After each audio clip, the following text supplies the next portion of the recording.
जो तुम हमेशा अपने जो कर्म है, अपना जो तुम सोचे हुए हो कि इसके बारे में तुम लोगों को हमेशा बताते रहते हो कि ये काम करना ज़रूरी है क्या, ये काम मैं करूं क्या, ये काम मेरे लिए सही होगा क्या, ऐसा होगा क्या, वैसा होगा। ये जब सब तुम जो सोचते रहते हो मेरे बच्चे, अगर तुम्हारे दिल से जो आवाज़ आता है तुमको उसको सुनते क्यों नहीं?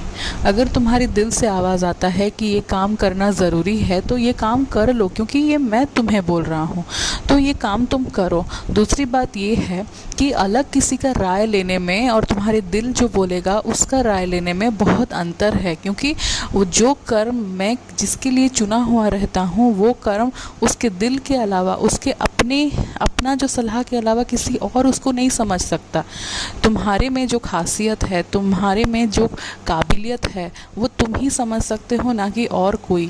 तो इसीलिए किसी और का सलाह, किसी और का उपदेश ये सब लेने का ज़रूरत नहीं है। जबकि मैं तुम्हें निर्देशित बार बार कर रहा हूँ कि मेरे बच्चे ये काम तुम ही कर सकते हो, तुम्हारे अलावा इसको कोई नहीं कर सकता, तो तुम और किसी का सलाह क्यों लेते रहते हो? और हाँ, और एक बात, तुम हमेशा जो बड़ों का हमेशा कभी कभी अपमान कर देते हो, कभी कभी गुस्से में किसी को कुछ कुछ बोल देते हो, ये गलत बात है मेरे बच्चे। बड़े हैं जो हमें अच्छा मार्ग और अच्छा राह दिखाते हैं। अगर उन गुस्से में हो या कोई भी बात के लिए अगर उनका अपमान अगर हमेशा तुम करते जाओगे तो इसका क्या होगा कि तुम अंदर ही अंदर तुम मुझे कष्ट दे रहे हो, क्योंकि हर किसी में मैं ही विराजमान हूँ। और हाँ, तुम अगर भगवान का, ईश्वर का पूजा कर रहे हो, लेकिन घर पे अगर वही माता पिता हैं उनको अगर तुम अपमान करोगे, ये अगर उनको बुरा भला बोलोगे, उनके मन को कष्ट दोगे, तो कैसे होगा? उसके ऐसा होता है कि तुम घूम फिर के आके तुम मुझे ही कष्ट दे रहे हो, तुम मुझे ही दुख दे रहे हो। तो यही दुख मुझे मत दिया करो मेरे बच्चे, क्योंकि मैं तुम्हारे घर में, तुम्हारे माता पिता के शरीर में मैं खुद विराजमान हूँ।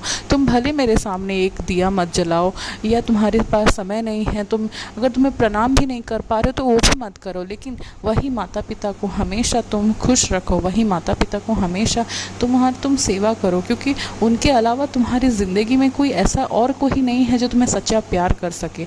वही लोग जो हैं तुम्हें सच्चा प्यार करेंगे। और हाँ, हर कोई चीज़ अगर एक बार आई, अगर खो गई, तो तुम उसके बदले कुछ बेहतर ला सकते हो, लेकिन यही जो माता पिता हैं, जो जन्मदाता हैं, उनके अलावा तुम किसी और का बेहतर, तुम इनका जगह तुम किसी और को दे ही नहीं सकते हो, क्योंकि ये लोग जो हैं, ये लोग को बदल किया ही नहीं जा सकता है।